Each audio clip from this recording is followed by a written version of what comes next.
আসসালামু আলাইকুম, তোমাদের সবাইকে জানাই ঈদ মোবারক। এইবার ঈদে তোমরা কত টাকা সালামি পেয়েছো কমেন্টে জানিও। আজকের গল্পটি হবে খুবই ভয়ঙ্কর, না শুনলে তুমি মিস করবে। তো চলো গল্প শুরু করা যাক। এটা আমার গল্প না, এটা আমাকে একটা বান্ধবী বলেছিল।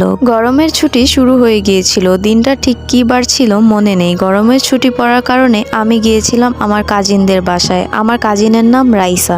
আমরা দুপুরের দিকে রওনা দিলাম। আমার আম্মু যেতে চায়নি, কারণ উনি ঘুরতে পছন্দ করেন না। আমি আর আমার মামি গিয়েছিলাম। আমরা দুপুর 12টার দিকে বের হয়েছিলাম। ওদের বাসা অনেক দূরে হয়, আমার পৌঁছাতে পৌঁছাতে বিকেল 4টা বেজে যায়। সেদিন আমরা খুব ক্লান্ত ছিলাম, তাই পুরো দিনটা ঘুমিয়েই কাটিয়ে দিই। আমরা এতটাই টায়ার্ড ছিলাম যে আমার কাজিনের আম্মার সাথে পর্যন্ত দেখা করিনি। কাজের বুয়ার কাছ থেকে রুম জেনে নিয়ে সেখানেই ঘুমিয়ে পড়ি। পরের দিন সকালে আমরা তাড়াতাড়ি উঠে পড়ি। আমার কেন জানি ঘরে ঢুকতেই শরীর কেঁপে উঠছিল। আমার একটা অদ্ভুত ট্যালেন্ট আছে, আমি ভূত জিন দেখতে না পারলেও তাদের উপস্থিতি অনুভব করতে পারি। তবে সেদিন বিষয়টা আমি গুরুত্ব দেইনি। দ্বিতীয় দিন আমরা সবাই মিলে আমার কাজিন আর তার আম্মুর সাথে দেখা করি। আমার মামি বললেন সরি, আমরা কালকে অনেক টায়ার্ড ছিলাম তাই দেখা করতে পারিনি। আমার কাজিনের আম্মু বললেন কোনো সমস্যা নেই। তারপর আমরা নাস্তা করে একটু বাইরে বের হলাম, শুধু আমি আর আমার কাজিন। ওদের বিল্ডিংটা অনেক বড় ছিল, সেখানে লিফট ছিল।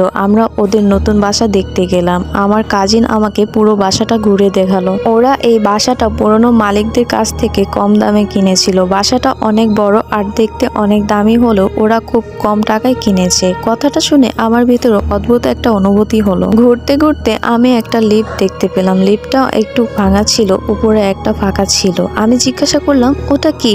আমার কাজিন বলল ওটা কিচ্ছু না, ওটার নামও নিও না। আমি বললাম কেন?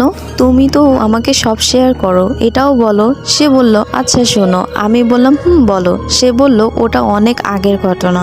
আমরা যাদের কাছ থেকে বাসাটা নিয়েছি তাদের এক ভাড়াটিয়া ছিল। একদিন লিফটে ওঠার সময় তার ওড়না দরজায় আটকে যায়। সে অনেক চেষ্টা করেও নিজেকে ছাড়াতে পারেনি। লিফটের উপরে উঠতে থাকলেও ওড়নাটা তার গলায় পেঁচিয়ে যায়। ওড়নায় একটা পিন লাগানো ছিল যাতে ওড়না না সরে, কিন্তু চাপ পড়ে সেই পিনটা তার গলার ভিতরে ঢুকে যায়। তাকে হয়তো বাঁচানো যেত, কিন্তু পিনটা গলার ভিতরে ঢুকে যাওয়ার কারণে সে মারা যায়। এরপর থেকে কেউ সেই লিফট ব্যবহার করতো না। লোকজন বলতো সেখানে গেলে খুব খারাপ অনুভূতি হয়, কারো মনে হতো কেউ যেন গলা চেপে ধরেছে। আবার কেউ শুনে আমাকে বাঁচাও, কেন বাঁচাওনি? আমি এটা শুনে অবাক হয়ে গেলাম। আমার কাজিন আবার বলল ওর ওড়নাটা দেখবে? আমি একটু সাহস নিয়ে বললাম হ্যাঁ দেখবো। সে আমাকে নিয়ে গেল সেই লিফটের কাছে।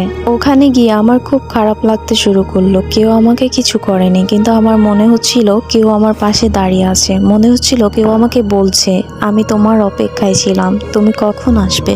জানি না গল্পটি তোমাদের কাছে কেমন লাগবে। এই গল্পটি আমাকে একজন শেয়ার করেছে, আর এই গল্পটি মেক করার সময় এত নয়েজ আসতেছিল এপাশ ওপাশ থেকে, কি বলবো। প্রচন্ড কষ্ট করে এই গল্পটি আপলোড করেছি। যাই হোক, তার জন্য অত্যন্ত দুঃখিত। তো দেখা হচ্ছে নেক্সট ভিডিওতে। Bye bye.